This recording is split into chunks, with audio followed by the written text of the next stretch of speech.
Hello dear students, एक बार फिर से हार्दिक स्वागत है आपका हमारे यूट्यूब चैनल पर। उम्मीद आप सब ठीक होंगे, स्वस्थ होंगे। दोस्तों, आज की वीडियो आपके लिए बहुत ही ज़्यादा इंपॉर्टेंट होने वाली है। आज की वीडियो में हम CHS centre exam class 9th के लिए साइंस के प्रीवियस ईयर क्वेश्चंस करने वाले हैं, जो कि दोस्तों 2018 में पूछे गए थे। तो दोस्तों, वीडियो को शुरू से लास्ट तक बिल्कुल ध्यान से जरूर देखिएगा, ताकि आपका कोई भी पॉइंट मिस ना हो पाए। तो दोस्तों, ये रहा क्वेश्चन फर्स्ट आपके सामने। The unit of inheritance in living organisms is called dash, यानी सजीवों में वंशागति की इकाई क्या कहलाती है। ऑप्शन ए है जीन, ऑप्शन बी है क्रोमोसोम, ऑप्शन सी है जीनोम, ऑप्शन डी है कोडोन। तो आपको बताना है दोस्तों, सजीवों में वंशागत की जो इकाई होती है यानी यूनिट ऑफ इनहेरिटेंस है, उसे हम क्या कहते हैं। तो बहुत इजी क्वेश्चन है दोस्तों, आपको पता होगा जो यूनिट ऑफ इनहेरिटेंस है किसको बोलते हैं, जीन कहलाती है। जीन उसको कहते हैं, जो कि दोस्तों आपको पता है सेल का न्यूक्लियस होता है। न्यूक्लियस में दोस्तों क्रोमोसोम्स होते हैं, थ्रेड लाइक स्ट्रक्चर्स होते हैं, वहां पे दोस्तों जीन होते हैं। तो ऑप्शन ए आपका सही उत्तर हो जाएगा। उसके बाद क्वेश्चन नंबर सेकंड है, a tadpole develops into an adult frog by the process of, यानी किस प्रक्रिया द्वारा एक टेडपोल एक वयस्क मेंढक में विकसित होता है।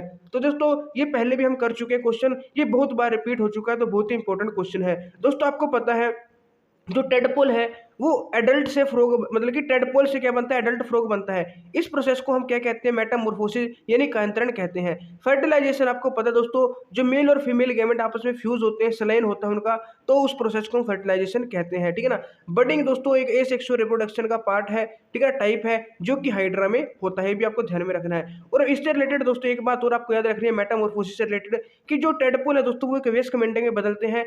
तो जिस पानी में दोस्तों वो टेडपोल से वयस्क मेंढक बनते हैं, उसमें दोस्तों आयोडीन की मात्रा होना बहुत ही जरूरी है, क्योंकि जब उसमें आयोडीन की मात्रा होगी, आयोडीन होगी दोस्तों, तभी दोस्तों जो मेंढक होते हैं दोस्तों वो एक हार्मोन रिलीज करते हैं, थायरोक्सिन।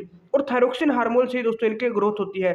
अगर दोस्तों आयोडीन नहीं होगा पानी में, तो ये थायरोक्सिन हार्मोन रिलीज नहीं कर पाएंगे, और जिसकी वजह से दोस्तों ये एडल्ट नहीं बन पाएंगे। तो ये भी आपको याद रखना है, थायरोक्सिन और आयोडीन। ठीक है ना। उसके बाद दोस्तों क्वेश्चन नंबर 3 है, animals and plants whose number are diminishing to a level that they might face extinction are termed as, यानी दोस्तों ऐसे जानवर और पौधे जिनकी संख्या उस स्तर से कम हो रही है जिससे उन्हें विलुप्त होने का सामना करना पड़ सकता है, तो उन जानवरों को, उन पशु पक्षियों को या फिर एनिमल्स और प्लांट्स को हम क्या कहते हैं।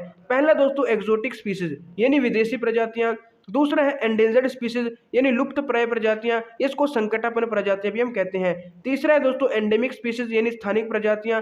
चौथा है दोस्तों इलाइट स्पीसीज यानी कुलीन प्रजातियां। तो दोस्तों आपको पता होगा जो दोस्तों ऐसी ऐसी प्रजातियां होती हैं जो कि जिनकी संख्या बहुत ही कम हो गई है और वो कभी भी खत्म हो सकती है, यानी कि खत्म होने के कगार पर है, उनको दोस्तों हम एंडेंजर्ड स्पीसीज कहते हैं, लुप्त प्राय प्रजातियां, या फिर दोस्तों संकटापन्न प्रजातियां उसको कहते हैं। तो ऑप्शन भी आपका सही उत्तर यहाँ पे हो जाएगा। और एंडेमिक स्पीसीज की बात करें, एंडेमिक स्पीसीज दोस्तों उसे कहा जाता है जो एक विशेष क्षेत्र में पाई जाती है। उसके बाद क्वेश्चन नंबर 4 है, the coloured portion of I is, यानी आंख का रंगीन भाग कौन सा होता है। दोस्तों आपने देखा होगा कईयों की आंख है जो भूरी होती है, और जो अदर कंट्रीज के वहां पे आपको ग्रीन और दोस्तों ब्लू टाइप की आई भी आपको देखने को मिल जाएगी, यानी कि जो आंख है, कईयों की भूरी आंख होती है, कईयों की दोस्तों हरी भी होती है। अगर आप जो फॉरेन कंट्री के लोग हैं वहां की, ठीक है ना, तो वो किसकी वजह से होती है, कौन सा पार्ट होता है जो रंगीन होता है। आइरिस होता है, कॉर्निया होता है, लेंस होता है, फिर सिलियरी मसल्स होता है। दोस्तों जो बीच में आपने देखोगे संरचना होती है गोल गोल सी टाइप की, छिल्ले टाइप की दिखती है, वो आइरिस होती है। क्या होती है, आइरिस। उसी की वही दोस्तों आंख को रंग प्रदान करती है। और इसका एक काम और भी होता है दोस्तों, जो आंख में लाइट एंटर करती है, कि प्रकाश प्रवेश करता है हमारी आंखों में, उसकी मात्रा को, उसकी क्वांटिटी को, उसकी अमाउंट को भी दोस्तों ये कंट्रोल करती है कि कितना प्रकाश हमारी आंख में जाना चाहिए और कितना नहीं जाना चाहिए, उसको भी कंट्रोल करती है। कॉर्निया से रिलेटेड दोस्तों आपको ये बात ध्यान में रखनी है। आपने सुना होगा दोस्तों कि आंखों का दान किया जाता है, आंखें दान की जाती हैं। तो दोस्तों आंखें जब दान होती है तो आंख का कौन सा भाग दान किया जाता है, कॉर्निया दोस्तों डोनेट किया जाता है, ये भी आपको ध्यान में रखना है। लेंस की बात करें दोस्तों, आंख में कौन सा लेंस होता है, उत्तल या अवतल, तो आपको ध्यान में रखना है दोस्तों उत्तल यानी कि कन्वेक्स लेंस होता है, ये भी आपको ध्यान में रखना है। और इसकी फोकल लेंथ दोस्तों कि फिक्स नहीं होती, इसकी फोकस लेंथ है जो इसकी रेडियस है वो बदलती रहती है। और कौन इसको बदलता है, सिलियरी मसल्स इसको बदलती है, तो ये भी आपको ध्यान में रखना है। तो दोस्तों आंख से रिलेटेड क्वेश्चन आ सकते हैं, जितने पॉइंट बन सकते हैं सभी के पार्ट आपको। एक दोस्तों रेटिना भी आपने ध्यान में रखना है, रेटिना को दोस्तों हिंदी में दृष्टि पटल भी बोलते हैं, इस पे प्रतिबिंब बनता है। तो आपसे भी पूछ सकते हैं कि प्रतिबिंब किस पे बनता है, रेटिना भी बनता है। यानी आंख के दोस्तों जितने पार्ट्स हैं उनको अच्छे से आपने पढ़ना है, उनके नाम भी, उनके क्या क्या फंक्शंस है, कार्य है, वो भी आपको अच्छे से पढ़ने हैं। उसके बाद दोस्तों क्वेश्चन नंबर 5 है, the number of images formed by two plane mirrors inclined at angle theta या कुछ भी मान लो डिपेंड्स ऑन, यानी एक कोण पर झुके दो समतल दर्पणों द्वारा बनने वाले प्रतिबिंबों की संख्या किस पे निर्भर करती है।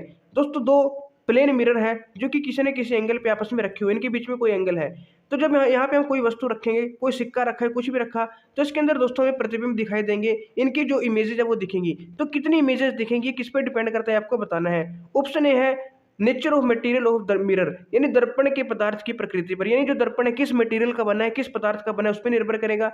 या फिर दूसरा ऑप्शन है थिकनेस ऑफ टू मिरर्स, यानी दो दर्पणों की जो मोटाई है उनकी थिकनेस कितनी, उस पर डिपेंड करेगा कि कितनी इमेजेस बनेगी। या फिर शेप ऑफ टू मिरर्स, यानी जो उनका आकार है दर्पणों का वो किस आकार के हैं उस पर डिपेंड करेगा कि कितने इमेजेस बनेगी। या फिर angle between the two mirrors, यानी दो दर्पणों के बीच में का जो कोण है उस पर डिपेंड करेगा। तो दोस्तों आपको ध्यान में रखना है जो दो मतलब दर्पण होते हैं, मिरर होते हैं, वो जितने एंगल पे मतलब आपस में रखे होंगे उनके बीच में जितना एंगल होगा उसी पर डिपेंड करेगा कि कितनी इमेजेस बनेगी। और एक फॉर्मूला होता है दोस्तों n is equal to 360 by theta, n is equal to 360 by theta. Theta दोस्तों एंगल होता है दो मतलब कि मिरर्स के बीच में, ठीक है ना। और n की वैल्यू दोस्तों नंबर ऑफ इमेजेस होती है। लेकिन दोस्तों आपको ध्यान में रखना है अगर दोस्तों n की वैल्यू ओड आई तब तो वही आंसर हो जाएगा। मान लो दोस्तों यहाँ पे 90 डिग्री है, कितना 90 डिग्री एंगल n के बीच में, ठीक है ना। या फिर पहले 60 मान के चलते हैं, 60 है, तो जब दोस्तों थीटा की वैल्यू आप 60 रखोगे 360 बाई 60, तो 6 के साथ 6 कैंसिल, 6 6 के 36, 6 आ गया। अब 6 तो दोस्तों क्या है इवन है, 6 क्या है हमारा इवन आया। जब दोस्तों इवन आ जाए तब आपको 1 माइनस करना है, n-1 करना है, यानी 6 में से 1 5 इमेजेस बनेगी। ऐसे 90 में दोस्तों 9 चौके 36, 4 आएगा, तो 4 में से 1 माइनस करेंगे 3 आएगा, यानी इवन आएगा तो n-1 करना है, ओड आएगा तो सिंपली n यानी कि 360 बाई थीटा आपका आंसर हो जाएगा। यानी एक बात आपको ध्यान में रखनी है जो नंबर ऑफ इमेजेस है वो हमेशा क्या आएगी ओड बनेगी। कितनी बनेगी, कैसी बनेगी, ओड, विषम संख्या में बनेगी। तो अगर कोई ऑप्शन दोस्तों आपको ऐसा दिया हो 4 6 8 10 वाला, उसको तो दोस्तों आप पहले ही कैंसिल कर देना क्योंकि नंबर ऑफ इमेजेस जब विषम होती है, ठीक है ना, ये आपको ध्यान में रखना है। 360 बाई थीटा आपका फॉर्मूला होता है n इज इक्वल टू, अगर ओड हुआ तो यही फॉर्मूला, अगर नंबर दोस्तों आपका कैसा आ गया इवन आ गया तो n में से 1 माइनस कर देना है, ठीक है ना।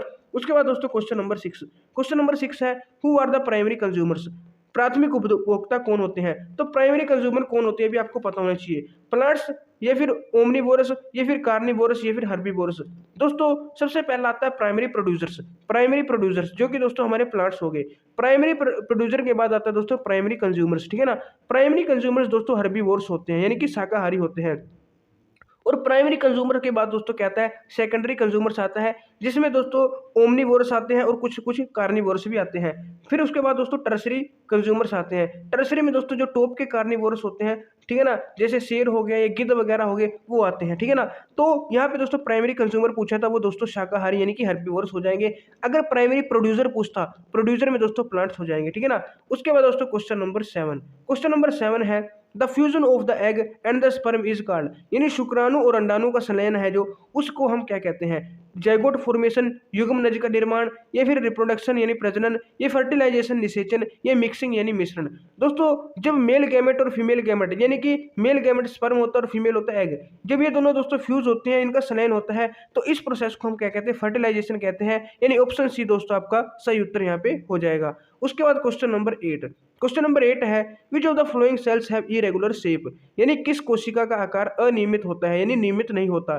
पहला दोस्तों व्हाइट ब्लड सेल जिसको WBC भी शॉर्ट फॉर्म में कह देते हैं, श्वेत रक्त कोशिकाएं। दूसरा अमीबा, तीसरा ऑप्शन है ए और बी दोनों, चौथा है दोस्तों इनमें से कोई नहीं। तो दोस्तों आपको ध्यान में रखना है अमीबा का तो आपको पता है दोस्तों इसका आकार नियमित नहीं होता, अनियमित होता है, यानी अपना जो आकार है वो इसका एक फिक्स कोई आकार नहीं है, ये बदलता रहता है। सिमिलरली दोस्तों व्हाइट ब्लड के साथ भी जो व्हाइट ब्लड सेल्स है उनका भी दोस्तों आकार क्या है, नियमित नहीं है, रेगुलर शेप नहीं है, इरेगुलर है। तो ए और बी दोस्तों दोनों आपका यहाँ पे सही उत्तर हो जाएगा ऑप्शन सी वाला, ठीक है। उसके बाद दोस्तों question number 9 the animals found in particular area are termed as, यानी किसी विशेष क्षेत्र में पाए जाने वाले जंतु क्या कहलाते हैं।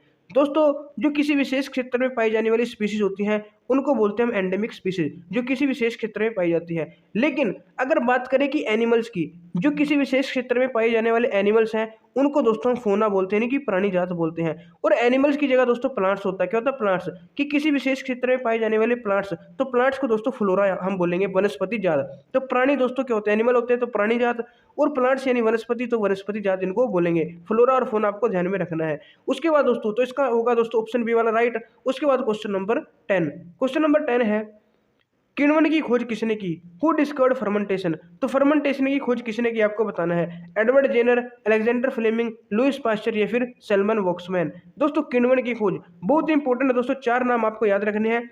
एक तो दोस्तों Edward Jenner, Alexander Fleming, Louis Pasteur, और दोस्तों एक यहाँ पे है जो यहाँ पे सैलमन वॉक्समैन तो अलग है आपके दोस्तों, रॉबर्ट कोच एक अलग नाम है, ठीक है ना। Edward Jenner, Alexander Fleming, Louis Pasteur और रॉबर्ट कोच, ये 4 नाम आपको याद रखने हैं, ठीक है ना। आपके एनसीईआरटी में भी दिए हुए हैं। एडवर्ड जेनर ने दोस्तों किसकी खोज की थी? चेचक के टीके की खोज की थी, ठीक है ना। फ्लेमिंग ने दोस्तों किसकी खोज की थी? पेनिसिलिन की, जो कि फर्स्ट एंटीबायोटिक है। लुइस पास्चर ने दोस्तों किण्वन की खोज की थी, तो इसका आंसर हो जाएगा लुइस पास्चर, ऑप्शन सी। और दोस्तों रॉबर्ट कोच है जो, उसने बैसिलस एंथ्रेसिस नाम का एक जीवाणु होता है बैक्टीरिया, उसकी खोज की थी। ये भी आपको ध्यान में रखना है, ठीक है ना। तो 4 नाम है, इनमें से एक क्वेश्चन दोस्तों पक्का पूछा जाता है। उसके बाद दोस्तों question number 11 Rutherford alpha particle scattering experiment was responsible for the discovery of, यानी दोस्तों जो रदरफोर्ड का अल्फा कण प्रकीर्णन प्रयोग था वो किस खोज के लिए उत्तरदायी था, किसकी खोज हुई थी उस टाइम? तो पहला है दोस्तों एटॉमिक न्यूक्लियस यानी परमाणु नाभिक, दूसरा है इलेक्ट्रॉन, तीसरा है प्रोटॉन, चौथा है दोस्तों न्यूट्रॉन। तो आपको पता होगा दोस्तों, आपने इसके बारे में पढ़ा होगा, तो वो किसकी खोज के लिए जिम्मेवार है? एटॉमिक न्यूक्लियस के लिए जिम्मेदार है, यानी दोस्तों ऑप्शन ए वाला आपका सही उत्तर हो जाएगा। उसके बाद क्वेश्चन नंबर 12, क्वेश्चन नंबर 12 है रेयोन इज, रेयोन है क्या है? रेयोन नेचुरल सिल्क यानी प्राकृतिक रेशम है, आर्टिफिशियल सिल्क यानी कृत्रिम रेशम, नेचुरल प्लास्टिक यानी कि प्राकृतिक प्लास्टिक, सिंथेटिक प्लास्टिक यानी संश्लेषित प्लास्टिक। तो दोस्तों इंपॉर्टेंट क्वेश्चन है, बहुत बार पूछा जाता है।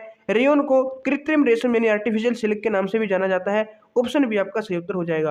और दोस्तों अगर आपके बेसिक क्लियर नहीं है, आपने चैप्टर नहीं किए हुए हैं, तो जितने भी दोस्तों आपके एनसीईआरटी 8th क्लास के एनसीईआरटी के चैप्टर हैं, जो कि दोस्तों नवोदय में भी आते हैं, नवोदय में भी पूछे जाते हैं और सीएसएस एग्जाम में भी पूछे जाते हैं, उन सबके दोस्तों डिटेल में वीडियो बनाई हुई है, उनकी एक्सप्लेनेशन वीडियो बनाई हुई है, वो आपको साइंस वाली प्लेलिस्ट में मिल जाएगी। वहाँ पे दोस्तों 1 से 18 सभी चैप्टर को अच्छे से एक्सप्लेन किया हुआ है, उनकी वीडियोज़ हैं। अगर आपके बेसिक क्लियर नहीं है तो वहाँ पे दोस्तों आप जाके प्लेलिस्ट में जाके उन सभी को देख सकते हो, और अगर पहले देख रखे हैं या वहाँ से रिवाइज भी आप कर सकते हो, ठीक है ना। उसमें अच्छे से सभी टॉपिक सभी चैप्टर अच्छे से समझाए हुए हैं, और ज़्यादातर क्वेश्चन के दोस्तों मैंने ज़्यादातर जो चैप्टर है उनके मैंने दोस्तों इंपॉर्टेंट क्वेश्चन भी करवाए हुए हैं कि इस चैप्टर से कौन कौन से क्वेश्चन एग्जाम में पूछे जा सकते हैं, तो उनको भी आप देख सकते हो। इससे दोस्तों साइंस की आपकी बहुत ही अच्छी तैयारी हो जाएगी। उसके बाद बात करते हैं दोस्तों क्वेश्चन नंबर 13। क्वेश्चन नंबर 13 है hardness of water is due to presence of which one of the following, यानी जल की जो कठोरता है वो निम्नलिखित में से किसकी उपस्थिति के कारण होती है, ये आपको बताना है।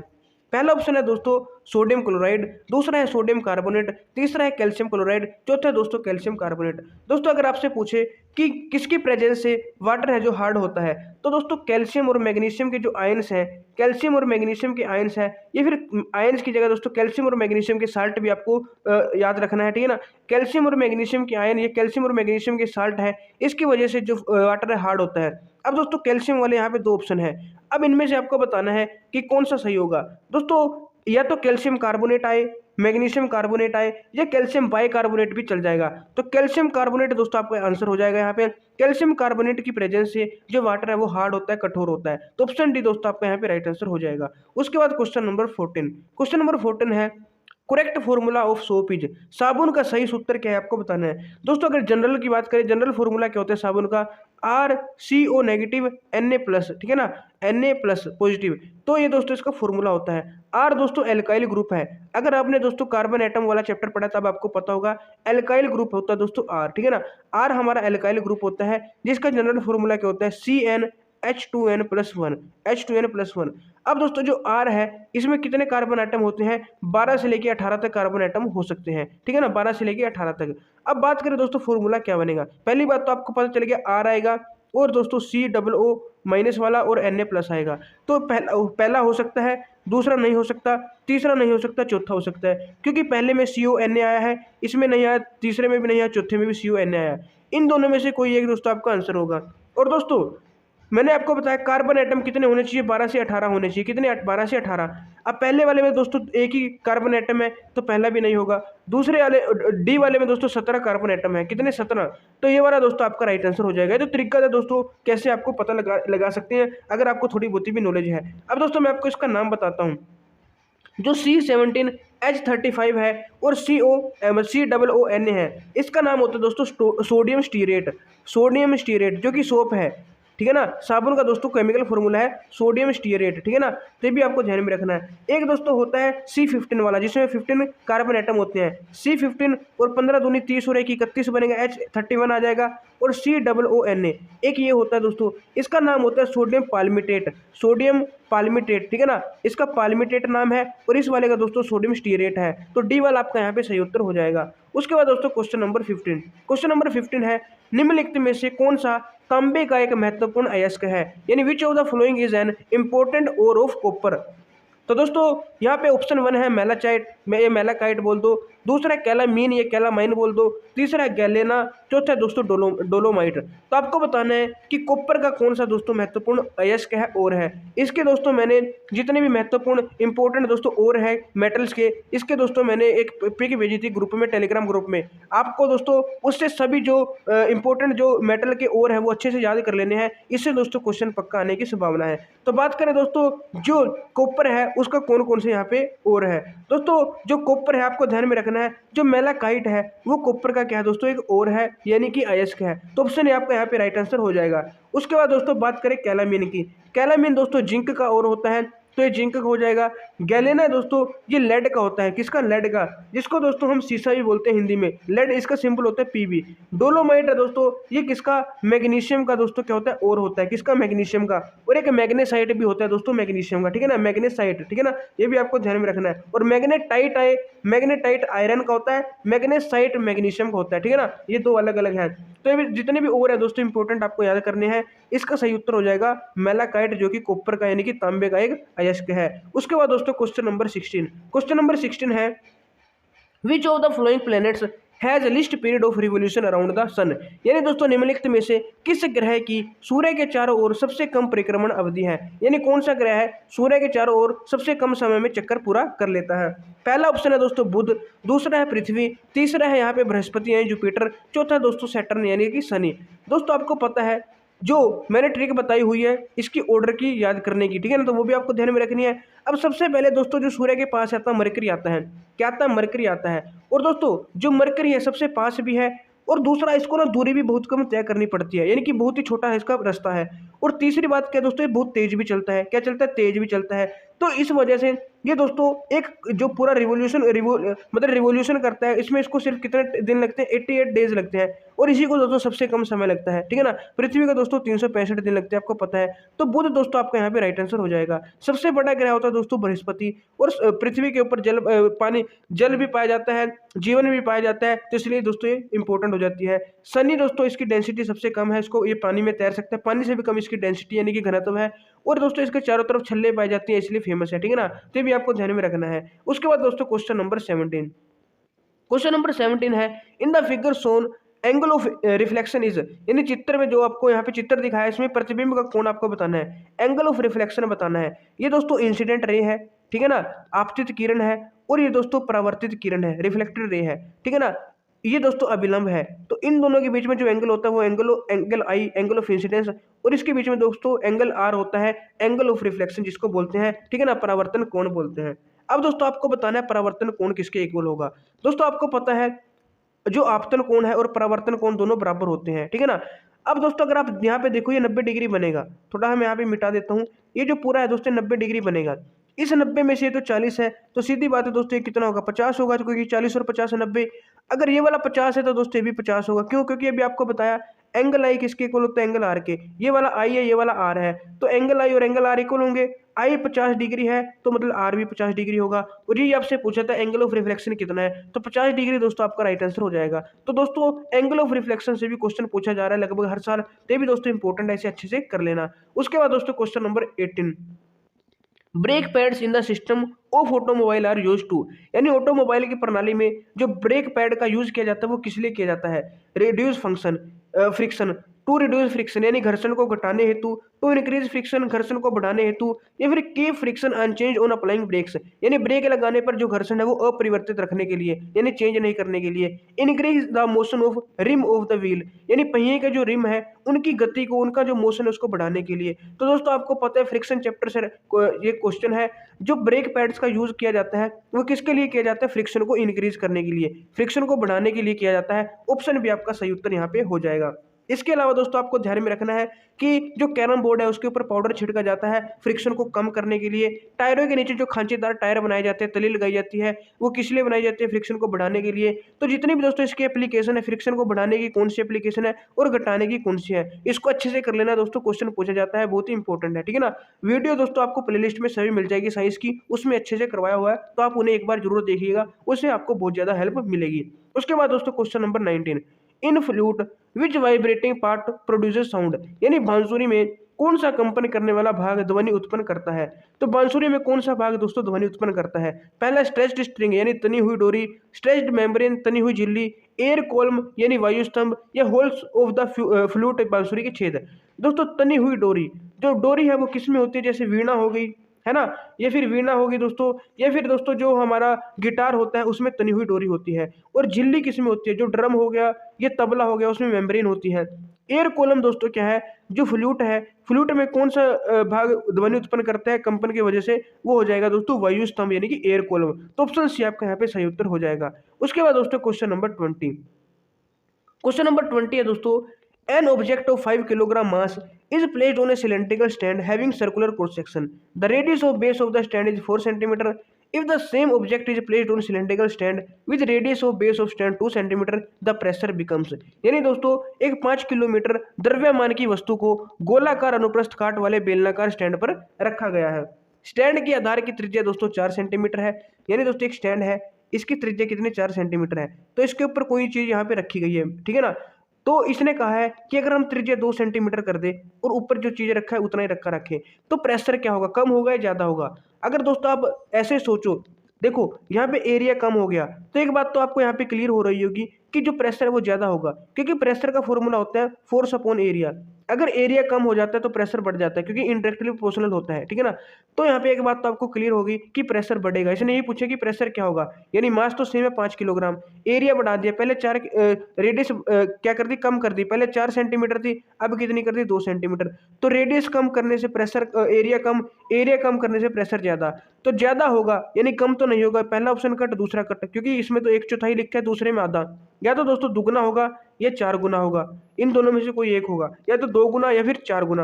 अब देखते हैं दोस्तों क्या होगा। तो सबसे पहले दोस्तों इसको कैसे करेंगे? प्रेशर का फॉर्मूला होता है दोस्तों फोर्स अपॉन एरिया। क्या होता है? Force upon area. फोर्स क्या होता है दोस्तों? मास इंटू एक्सेलरेशन होता है। एरिया दोस्तों यहाँ पे सिलेंड्रिकल लिया है तो पाई आर स्क्वायर हो जाएगा, नीचे क्या हो जाएगा? पाई आर स्क्वायर। अब यहाँ से दोस्तों एक बात देखो, जो मास है वो भी कांस्टेंट, एक्सेलरेशन भी कांस्टेंट है, पाई भी हमारा कांस्टेंट है, यानी प्रेशर किस पे डिपेंड कर रहा है? आर पे डिपेंड कर रहा है, वो भी इनवर्सली प्रोपोर्शनल आर के स्क्वायर के। आर के स्क्वायर के इनवर्सली प्रोपोर्शनल क्या है? प्रेशर यहाँ पे डिपेंड कर रहा है। अब दोस्तों मैं अगर इसको लिखूँ तो यहाँ ऐसे लिखूंगा, जो प्रेशर है प्रोपोर्शनल है किसके? 1/r स्क्वायर के। अगर मैं प्रोपोर्शनलिटी का साइन हटाऊंगा तो प्रेशर इज इक्वल टू आ जाएगा k/r का स्क्वायर, k/r का स्क्वायर। अब पहले प्रेशर की बात करते हैं। पहला जो प्रेशर है दोस्तों वो कितना होगा? k बाय, पहली रेडियस 4 सेंटीमीटर थी तो 4 का स्क्वायर करेंगे 16, 4 चौके 16 हो जाएगा। दूसरे प्रेशर का निकालेंगे दोस्तों तो k अपॉन, दूसरे प्रेशर में रेडियस कितनी है? 2 है, तो 2 का स्क्वायर यानी कि 2 दूनी 4 हो जाएगी। अब दोस्तों ध्यान से देखो, पहला प्रेशर कितना है? k/16, दूसरा है दोस्तों k/4। तो कौन सा ज्यादा है? k/4 ज्यादा है, क्योंकि नीचे जितना कम होती है संख्या उतना ज्यादा होता है, डिनोमिनेटर जितना कम पूरा नंबर दोस्तों उतना बड़ा होता है, तो k/4 दोस्तों ज्यादा है। अब आपको बताना है कि जो k/4 है वो P1 का, ये मतलब जो P2 प्रेशर है k/4 वो P1 का यानी कि k/16 का कितने गुना है। अब यहाँ पे दोस्तों आप करके देखो, यहाँ पे देखो इसको करने का क्या तरीका है। वह तो आपको क्लियर पता चल रहा होगा कि अगर दोस्तों मैं P1 में 4 गुना करूंगा तो 4 एकम 4, 4 चौके 16, देखो, या फिर आप सीधा दोस्तों P2/P1 भी यहाँ पे कर सकते हो। P2/P1 यानी कि k/4 डिवाइड में k/16, k के साथ k कैंसिल और 14/4 आ जाएगा, जो कि कितना आएगा? 4। तो 4 गुना दोस्तों आपका यहाँ पे राइट आंसर हो जाएगा। तो इस टाइप से दोस्तों आपको एक क्वेश्चन करना है, ठीक है दोस्तों। तो ये हमारे दोस्तों 20 क्वेश्चन थे। उम्मीद है आपको वीडियो से बहुत ज़्यादा कुछ सीखने को मिला होगा, कुछ हेल्प जरूर मिली होगी। अगर दोस्तों वीडियो पसंद आई है तो इसे दोस्तों लाइक जरूर कीजिएगा। आपके लिए दोस्तों एक टारगेट रखता हूँ, 50+ लाइक्स का आपको करने हैं दोस्तों कंप्लीट, ठीक है ना। 50+ जो लाइक्स है उसका टारगेट है। और दोस्तों वीडियो पसंद आई तो शेयर भी जरूर कीजिएगा, कमेंट करके बताना कि वीडियो कैसी लगी और 20 में से दोस्तों किसने आपको क्वेश्चन पहले ही आते थे। और दोस्तों अगर आपने दोस्तों अभी तक चैनल को सब्सक्राइब नहीं किया है तो चैनल को सब्सक्राइब करके बेल आइकन जरूर प्रेस कर लेना, ताकि जब भी दोस्तों और ज़्यादा मैं इंपॉर्टेंट वीडियो आपके लिए लेकर आऊँ, उनकी नोटिफिकेशन आपके पास सबसे पहले पहुंच जाए। तो दोस्तों मिलते हैं एक और नई वीडियो में, तब तक के लिए हमारे साथ जुड़ रहिएगा। जय हिंद, जय भारत।